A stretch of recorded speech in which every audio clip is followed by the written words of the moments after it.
Bonjour chers auditeurs et chères auditrices, de notre web radio R212. Aujourd'hui, notre expert invité, Lassen Haddad, partage avec vous une réflexion profonde sur un sujet brûlant d'actualité. Intitulé Jeunes et migration, une crise aux multiples facettes, cet article met en lumière une réalité qui touche de nombreux jeunes, en Afrique du Nord et en Afrique subsaharienne. Voici son analyse en podcast pour vous. Lassen Haddad ouvre son article en soulignant une vérité douloureuse de la manière suivante. Face à la montée des tentatives de migration clandestine en Afrique du Nord et en Afrique subsaharienne, la jeunesse se retrouve au cœur d'une crise sociale et économique. Les jeunes, souvent déscolarisés et en manque de perspective, sont poussés à risquer leur vie pour un avenir incertain en Europe. Lassen Haddad analyse les causes profondes de ce phénomène et propose des pistes de réflexion pour enrayer l'abandon scolaire et offrir des solutions viables aux jeunes. Notre expert invité met l'accent sur les différentes formes que prend cette migration ainsi. Les jeunes nord-africains et subsahariens tentent à maintes reprises de migrer illégalement vers l'Europe par tous les moyens, qu'ils soient violents, organisés ou imprudents. Le dernier incident en date concerne un appel lancé via les réseaux sociaux, pour prendre d'assaut la ville de Ceuta le 15 septembre 2024. En réponse, les autorités marocaines ont mobilisé des ressources humaines et logistiques pour contrer cette incursion massive, aboutissant à l'arrestation de 4 455 personnes, dont 3 597 Marocains et 519 étrangers, parmi lesquels 164 Algériens. De plus, 70 individus incitant les jeunes à cet assaut, dont des Algériens, des subsahariens et des Marocains, ont également été appréhendés. Lassen Haddad poursuit son analyse en posant une question cruciale ainsi.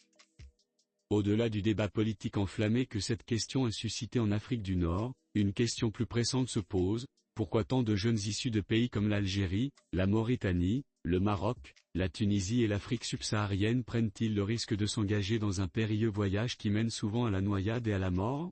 Leur avenir est-il si sombre que le RIG, terme familier désignant la migration clandestine au Maroc et en Algérie, est devenu la seule option? L'expert invité explore ensuite la question des nets en ces termes. Ces jeunes sont couramment appelés nets, des personnes âgées de 16 à 24 ans qui ne sont ni en formation, ni en emploi, ni à l'école. Ils représentent 29% des jeunes en Algérie, selon l'Organisation internationale du travail, 25,2% au Maroc, d'après le Conseil économique, social et environnemental marocain, et les 2 tiers au Niger, le pourcentage le plus élevé à l'échelle mondiale. Lassen Haddad ne manque pas de pointer du doigt les failles des systèmes éducatifs en Afrique. Il décrit: les causes de l'abandon scolaire sont multiples et peuvent être attribuées aux lacunes des programmes, aux méthodes d'enseignement et à un système éducatif qui ne répond pas aux besoins psychosociaux, aux aspirations et à l'employabilité des jeunes. Dans la plupart des pays africains, les écoles ne fournissent pas d'espace propice à un apprentissage positif, à la réussite, à l'excellence et à l'expression de soi.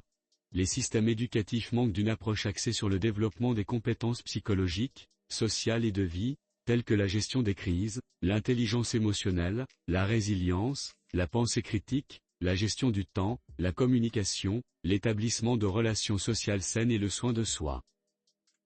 Il enchaîne sur les conséquences dramatiques de cet abandon scolaire de cette manière. Il n'existe pas d'initiative pour former les enseignants et les parents à adopter cette approche globale. À la place, on trouve des programmes mal conçus et des méthodes d'enseignement monotones et difficiles à comprendre. Les éducateurs se retrouvent souvent à gérer le surpeuplement, la violence, la tricherie, les problèmes de drogue dans les écoles, ainsi que la démotivation des enseignants. Beaucoup de jeunes sont désillusionnés par cet environnement, qui étouffe l'apprentissage et la réussite. Bien que le soutien parental puisse parfois les aider à terminer leurs études secondaires, la pauvreté et la désintégration familiale entravent souvent ces efforts. Quand ces jeunes quittent l'école, ils tombent dans l'oubli, ni suivis ni assistés, sans formation ni aide sociale, sans que l'on cherche à comprendre leurs rêves et ambitions. Les travailleurs sociaux ne sont pas mobilisés pour les orienter dans leur communauté. Même les centres de formation professionnelle manquent de flexibilité pour offrir des opportunités accessibles et conformes aux aspirations de ces jeunes. Selon notre expert, les réseaux de passeurs exploitent cette vulnérabilité, vendant aux jeunes des rêves irréalistes de réussite en Europe de la manière suivante. La rue, avec ses tendances contre-culturelles, prend alors en charge ces jeunes désabusés. les organisateurs de la migration clandestine exploitent leur vulnérabilité, leur vendant des rêves de succès facile et des récits hollywoodiens sur la vie en Europe. L'aventure et l'occasion de s'éloigner d'un environnement synonyme d'échec et de frustration incitent les adolescents à imaginer un avenir radieux, traverser, réussir et revenir en héros. Ce sentiment d'héroïsme est perçu comme un moyen d'effacer les souvenirs d'échec et de frustration. La migration devient un rêve collectif, des groupes se formant autour d'ambitions, de ressources et de stratégies partagées. Lorsque les agitateurs incitent ces jeunes à affronter les forces de sécurité et à tenter de franchir les frontières par la violence, ils exploitent ce désir de gloire héroïque. La scène Haddad propose des pistes pour répondre à cette crise. Il insiste sur l'importance de lutter contre l'abandon scolaire et souligne que les gouvernements doivent répondre à cette crise en s'attaquant à l'abandon scolaire et en élaborant des stratégies robustes de création d'emplois, comme l'a souligné le Premier ministre marocain en réponse à l'étude sur les nets du Conseil économique et social. Les ministères de l'éducation doivent adopter une approche novatrice axée sur le développement des compétences de vie, psychologiques, sociales et pratiques des jeunes. Parallèlement, les ministères de la formation et de l'emploi devraient suivre la trajectoire de ces jeunes, mobilisant des travailleurs sociaux pour les orienter et les aider à réaliser leurs rêves et ambitions. Enfin, la scène Haddad conclut son article en mettant en garde contre les dangers que représentent les réseaux de migration clandestine en ces termes.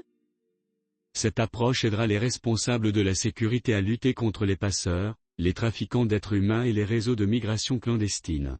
Il ne s'agit pas de fermer complètement la porte à la migration, mais de l'encadrer, de l'institutionnaliser et de la rationaliser de manière à ce qu'elle serve les intérêts européens et africains, loin des tragédies des noyades, des sauvetages et des voyages périlleux en mer. Rédigé par la scène Haddad. Chers auditeurs de la web radio R212, merci d'avoir été à l'écoute de ce podcast et de partager avec nous ce moment d'échange et de découverte. Votre présence et votre fidélité sont notre plus belle récompense. On se dit à très bientôt, si vous le voulez bien. Avec toute notre gratitude, l'équipe de R212.